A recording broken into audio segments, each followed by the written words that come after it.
My name is Rick Donaldson, AKA Rockin' Rick. I'm a professional drummer and music teacher. I play drums for the Toronto Blue Jays.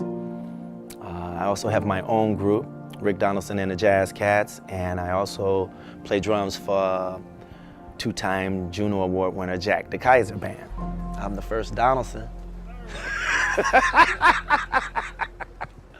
Well, the name came from a buddy of mine that works at the Rogers Center, still there, named Andy.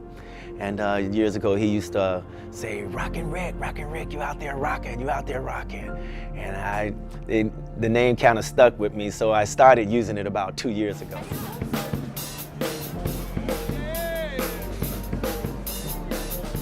Well, it all started back when a buddy of mine, the late, great Dougie Richardson, a saxophone player, very well known throughout Canada and Toronto.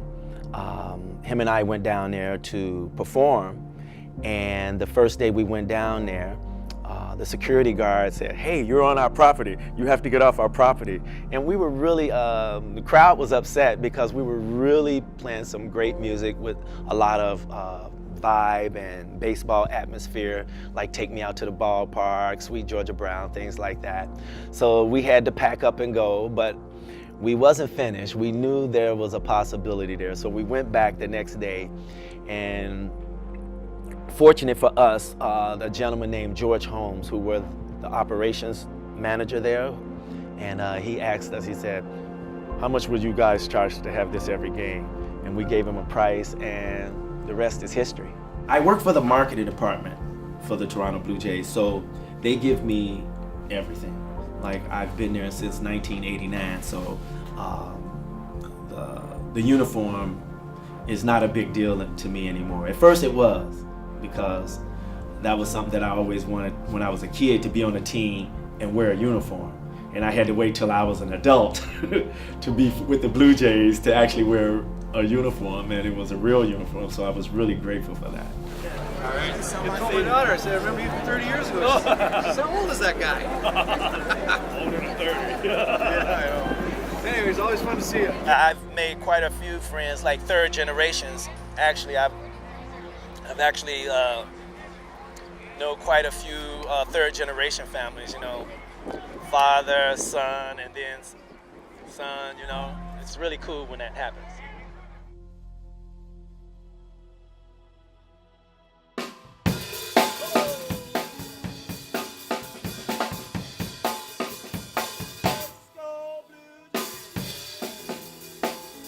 Yeah, I bought my first drum set. It was $110. I saved my money up. I couldn't bring it home, so I had to get someone to buy it for me, and it was one of our neighbors. And I remember, never forget when he brought it upstairs, and my mother said, boy, what's that you got in that box? And I said, it's a drum set, Mama. She said, boy, you taking that drum set back here. You know we ain't got no food in this house.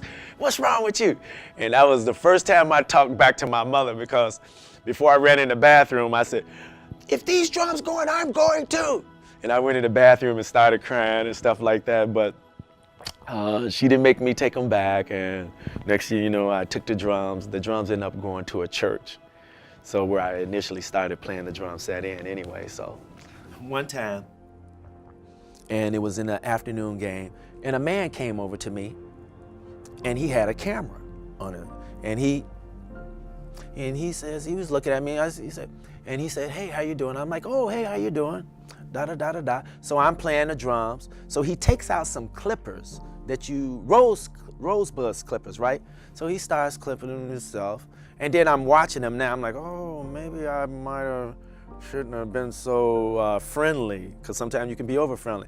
So playing and playing. So next thing you know, he starts coming up on me, charging up on me. I'm like, whoa, you gotta get back, gotta stay back. And so I got about a little audience around me that I'm entertaining, da-da-da, let's go, da-da. And this guy comes up again. So I stop and I release my audience. Thank you very much, you gotta go. So I said, hey, man, what's going on? I said, you can't do that, da-da-da. So the man started, he stood up. He was standing up. He started unbuckling his belt. As he was unbuckling his belt, I'm looking at him. I'm like, I know this man ain't getting ready to take out his place. This man, listen, and I'm not kidding you. By the time that man pulled down his pants, I was already in the Rogers at gate 5 looking at the police. I said, look at that man pull down his pants. Because there was no way he was going to have those pants down. When I was in front of him, I ran so fast.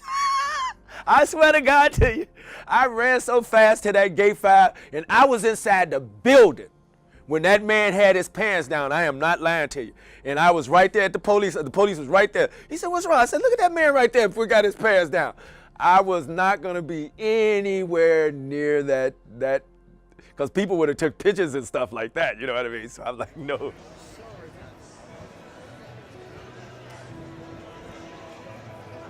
I always like for people to be out around, entertaining like that. I think that adds a lot to the city, not just the Rogers Center. I think it adds a lot to the city. Here, people are not quite used to it yet. It's more of a hustle word, because they call it busking here. And I really don't like the word busking because it makes it sound like you're hustling and like this. But performing, hey, you're performing, and if you like it, thank you. If you don't, thank you, but busking is more of a hustling term for me. And so I like to say street performance. So here it's just a little bit more trying to, it's becoming more acceptable. That's all.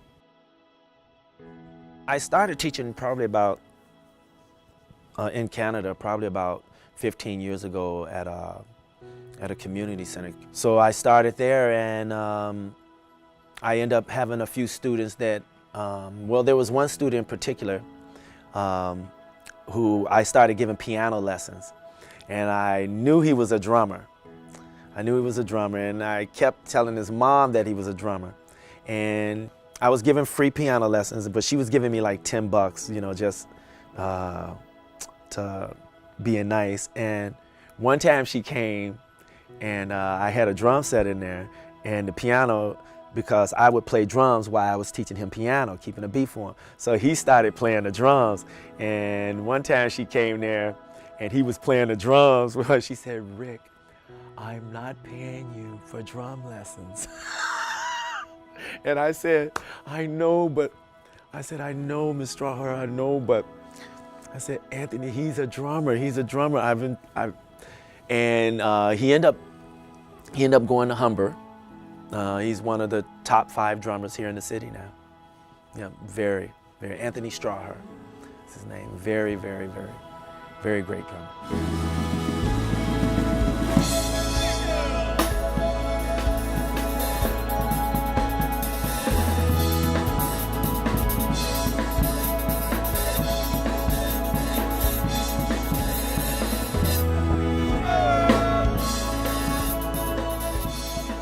Yeah, well, like far as like living music, like I live it now, and when I say live it, like all my income comes from either playing drums or teaching. Sometimes it can be hard, but I've tried other things, and I've always end up coming back to this. So like I'm at the point now where I'm done with other things. Being a better musician, I always practice. I still practice because I don't know everything. My weakness is I practice on my weaknesses, And I would definitely like to just constantly become a better entertainer. Do it the best I can going forward. When I walk out this door, I'm always trying to move forward. I mean, this is what I do, and this is what I'm gonna do, and I will do this till I die. Let's go, New Jay!